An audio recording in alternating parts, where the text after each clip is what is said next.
Ve 27 aprel 9-cu sinif buraxılış imtahanı part 2 ingilis dilinin izahı grammar.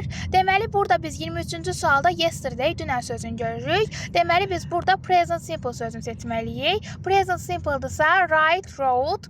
Deməli biz A və C variantını çıxacağıq. E variantda verb 1 olduğuna görə çıxacağıq. Wrote-u seçəcəyik. Ondan sonra biz burada baxırıq. Send irregular verb-də göndərmək deməkdir. S-N-D yazılan verb 1, sonu T ilə bitən S-N-T yazılan isə verb 2. Ona görə burada cavabımız D variantı olacaq.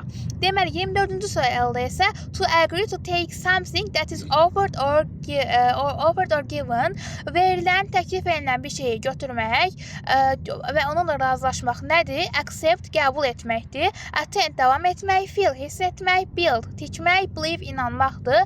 Təbii ki, ən uygunu A variantıdır. 25-ci sualda isə the products of village. Deyir ki, kəndin ərzaqları bu səfər cəmdə olduğuna görə R və V-ni seçəcəyik. Əgərləri essenin mətn suallarının və listeningin cavabını istəyirsinizsə kommentlərdə bildirməyi unutmayın.